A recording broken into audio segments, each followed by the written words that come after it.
2023年的温网呢，在这个月落下了帷幕。20岁的西班牙选手奥尔卡拉斯，经过5盘的苦战，逆转击败了德约科维奇，拿下了男单冠军，收获个人职业生涯第2个大满贯冠军的同时呢，也终结了4大天王对温网冠军长达20年的垄断。这场比赛的本身呢是相当的精彩啊，我看了。除了激情澎湃的比赛之外呢，坐在观众席的众多名流巨星们也可谓是赚足了眼球。比如说威廉王子一大家子、西班牙国王、布拉德皮特、007丹尼尔克雷格等等等等。而这张浓缩了抖森、A 妹、加菲、Angelababy、金宇彬、郑秀晶等中外明星的图呢，更是让人惊叹，神奇的铜矿又增加了。而促成这张神奇铜框的呢，正是 Ralph Lauren。这些巨星们啊，全都是被 Ralph Lauren 品牌邀请来坐在 Ralph Lauren 的包厢里面观赛了。而在此前几天的比赛里呢，小妹贝克汉姆也带着妈妈来看比赛了。身穿 Ralph Lauren Purple Label 的浅色西装，搭配棕色的印花领带和口袋巾，小妹呢依然是精致又绅士。而精灵王子奥兰多·布鲁姆也带着水果姐 Katy Perry 来了，她呢身穿鹅纹的 Ralph Lauren 西装，更显精英气质。而说起 Ralph Lauren 这个品牌呢，与温网可是有着密不可分的联系。不知道大家在看转播的时候注意到了没有啊？赛场上的裁判员、丝线员、球童等全部工作人员都是身着全套的 Ralph Lauren。而这也是 Ralph Lauren 连续第18年成为温网的官方指定服装品牌。话说啊，温网呢一直就有着英国上流社会时装周之称，不仅是名人云集，穿搭呢也都体现了品味。尤其是这种高级和云淡风轻感的风格，很有夏天的轻松休闲氛围。温网呢作为最古老、最传统的网球赛事，早年间的 dress code， 也就是着装要求，可谓是相当的严格。选手的服装装备都必须是白色的。此前呢，就有选手因为内裤鞋底的颜色不合格，而被裁判呢当场要求换装。而看台上的观众呢，虽然没有严格的穿衣规定，但是呢也一直讲究礼仪性。男士穿西装，女士着裙装、裤装，颜色款式得体，早已就是约定俗成的温网 dress code。在2015年的时候呢，当时还没有被封爵的 F1 车王路易斯·汉密尔顿就曾经受邀观赛，但他呢就因为穿了一个花里胡哨的衬衫和灰裤子，而不是搭配衬衫和领带，而被拒绝进入皇家包厢。估计啊，汉密尔顿要是换个思路，整一套 Ralph Lauren 就能避免这么多的麻烦了。因为呢 Ralph Lauren 一向就是简约但高级、松弛的精英的代表。特别是这2年所谓的 old money 老前锋从社交媒体和时尚圈火起来之后呢， Ralph Lauren 更是被当作模板一般的存在。所谓的 old money 老前锋是一个相对于新贵的词儿，常用来呢形容富了好几代、奢华但低调、拥有看得见层次的优雅的那部分人。而老前锋的穿衣风格代表了内敛保守，追求低调优雅有质感。而作为老前锋的代表品牌 Ralph Lauren 呢，可以说是美国时尚的启蒙者之一。而 Ralph Lauren 的品牌创始人 Ralph Lauren 老爷子，他呢就被称作是最懂老前锋的男人，但他本人呢却是实打实的苦出身，从一名领带销售到 Polo 之父，白手起家建立起时尚帝国，坐拥几百亿的资产，名利双收，走上了人生巅峰。1939年 Ralph 呢出生在纽约布朗克斯区的一个犹太移民家庭，他是4个孩子当中最小的一个，童年的环境呢十分困苦。爸爸呢是一名油漆工，妈妈是家庭主妇，和时尚没有半毛钱关系。其实啊 Ralph Lauren 呢并不是他的原名，而是他自己给自己起的艺名。为啥呢？因为他原本的犹太姓氏呢叫做 Lifshitz， Lifshitz。哎呀，你说这巧不巧啊？里面呢刚好有一个 shit sheet， 所以呢小 Ralph 小时候呢就被小伙伴们以狗屎嘲笑，甚至是霸凌，人生开局啊就是困难模式。于是呢在自己16岁那年，他将名字改为现在的 Ralph Lauren，还在毕业纪念册上写下了要成为百万富翁的梦想。谁也想不到，改了名转了运的穷小子，后来所统治的是一个价值上百亿美元的庞大时尚帝国。经历了短暂的大学和军旅生涯之后呢 ，Ralph 在24岁那年踏上了逐梦时尚圈之旅。他呢，先是在 Brooks Brothers 担任售货员，随后呢，进入了领带制作公司 Bob Brummel 工作。他在工作过程当中啊，发现市面上的领带呢，不但款式千篇一律，颜色呢也非常的单调沉闷，无趣极了。时尚 sense 敏锐的他呢，尝试用意大利碎布制成色彩缤纷、存在感更强的宽幅领带 Polo Tights， 并说服老板将新品放在 showroom 展示。这一打破常规的设计呢，意外的在男士当中掀起了新的潮流。第一年呢，就卖了50万美元。嗅到商机的 Ralph 果断贷款5万美元，自立门户，在1967年正式成立 Polo Ralph Lauren， 迈出了建立自己时尚帝国的第一步。之所以用 Polo 来命名呢，是因为 Polo 什么意思呢？就是马球的意思。马球这一贵族运动呢，象征着优雅和品味，与它的品牌致力打造的精英风格呢不谋而合。Ralph Lauren 呢，在1968年推出了首个全套的男装系列，它经典的标志性的单品 Polo 衫也是随之重磅推出，更是将它一举推上了 Polo 之父的宝座。一问世啊，就红遍了大街小巷，成为了品质穿着的标志。其实呢 ，Polo 衫并不是 Ralph Lauren 的首创，但是他却重新定义和推火了 Polo 衫。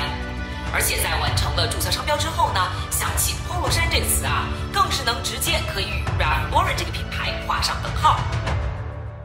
Ralph Lauren 的设计天赋和对市场的敏锐度，很快让他发展起了自己的品牌，并在4年之后成功入驻了纽约著名的 Bloomingdale's 百货公司。1971年。Ralph Lauren 推出了首个女装系列，在设计上 ，Ralph Lauren 沿用了许多男装的元素，并进一步强化了品牌优雅的运动风格。到了1986年 ，Ralph Lauren 已经拥有了超过150家门店。Ralph 继而趁热打铁，他将门店开到了伦敦的邦德街，成为了第一个成功反攻欧洲时尚的美国设计师。而他呢，作为拉夫劳伦本轮。也经常化身海豹男郎为自家代言，凭借时髦松弛的穿衣风格赢得了一众的好评和拥趸。他呢也在1986年穿着自家衣服登上了《时代周刊》，风头一时无两。不仅如此啊，他呢还把时尚设计塞进了《了不起的盖茨比》和《安妮霍尔》2部电影。比如说《了不起的盖茨比》，他为电影设计的粉色西装3件套成为了大荧幕经典。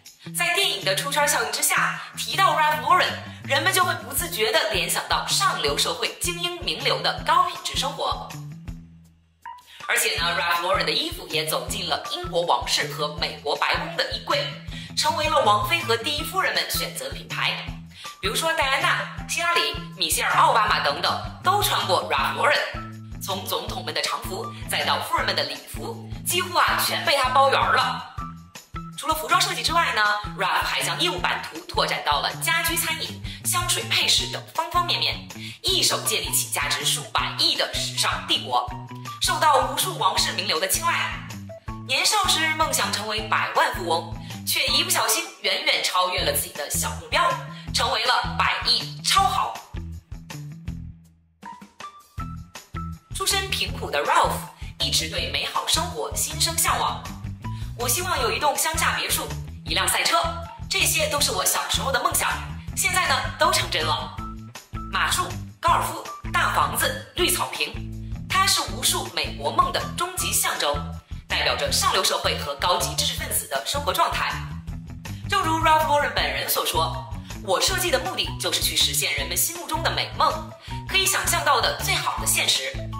Ralph Lauren 这个帝国统治者最聪明的地方呢，就是把美国精英人群风格再从想象变成了一种具象的价值观，迎合了消费者对上层社会完美生活的向往，让全世界都心悦诚服的认定，购买 Ralph Lauren 品牌服装，自己也就会跟着身价倍增，并将其作为实现美国梦生活的一部分广为传播。其实呢，只说 Ralph Lauren 是老前锋 Old Money 呢是不太准确的。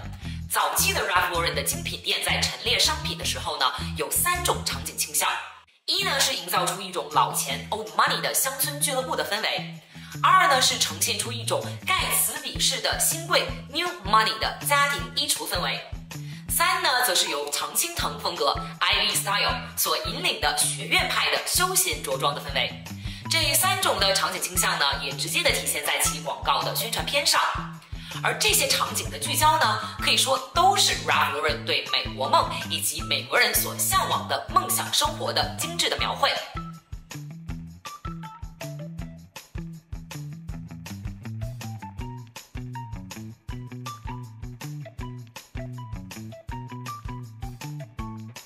1991年 ，Ralph Lauren 获得了 CFDA 终身成就奖。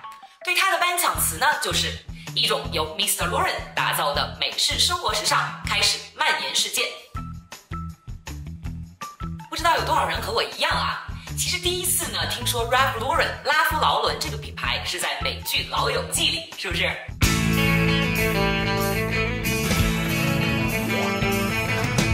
这不是 Rachel 工作的公司吗？从中央咖啡馆最差的服务生，到拥有自己独立办公室的时尚精英。Rachel 呢，就是在这里完成了自己职业生涯的蜕变。Ralph Lauren 贯穿了全剧，也成为了无数老友记粉丝们的时尚启蒙。原来在美国最火的时尚品牌叫拉夫劳伦 Ralph Lauren。Ralph Lauren 在那个年代啊，就是不折不扣的美国国民品牌。如何穿好 Ralph Lauren， 甚至成为了美国政界的一门必修课。时尚政治的高级玩家，比如说希拉里·克林顿。2015年，当他在首场竞选集会上穿着 Ralph Lauren 精选系列的宝蓝色套装，站在身着红色 polo 衫的比尔·克林顿的身旁时候，这对政治伉俪似乎就在用红蓝配色宣告着 We stand for America。当拜登呼吁美国人民去注射最新的新冠疫苗的时候呢，他胸前的老人骑马 logo 也是分外的耀眼。2012年，Ralph Lauren 的营收达到了历史高点70亿美元，美国运动员也把这个品牌穿上了伦敦奥运会的赛场，一时间 Ralph Lauren 品牌风光无限。然而老爷子在20世纪70年代打造的上流社会精英的品牌形象，在50年后难道依然适用吗？美国版的知乎上呢有一个问题：千禧一代如何看待拉夫劳伦？浏览量最高的回答是 Ralph Lauren 是父母辈买的品牌，他们的广告当中呢，模特总是出现在骑马运动、游艇派对和豪华山间小屋，这与我们的生活经历相差甚远，一点儿也不酷，反而呢让我想起了老年人。在年轻人群当中碰壁，并不是 Ralph Lauren 独有的归宿。一批曾经代表着美国精神的时尚品牌，都在慢慢的走向暮年。比如说 Ralph Lauren 的继任者 Tom Hilfiger， 曾经在90年代的常春藤风格浪潮里风生水起，但在进入21世纪之后呢，开始踟蹰不前，营收常年徘徊在20亿美元以下，直到2010年卖身 PVH 集团之后呢，业绩才逐渐有了起色。而拥有200年历史的老大哥 Brooks Brothers 则就没有这种好运气了。Brooks Brothers 是美国正装行业的开山鼻祖，他曾启发了 Ralph Lauren， 头顶总统御用、华尔街最爱等诸多光环。然而在正装消亡的时代浪潮之下，垂垂老矣的 Brooks Brothers 连年亏损，最终在2020年申请了破产。一批品牌的老去，似乎昭示着在当下的美国，美国梦正在消逝，实现美国梦正在变得越来越困难。在当下，跟我们的躺平一样Quiet quitting 成为了美国年轻人们的职场宗旨。美国媒体发现，仅有31%的人投入工作，剩下的70%人都选择了在职离职，也就是 quiet quitting。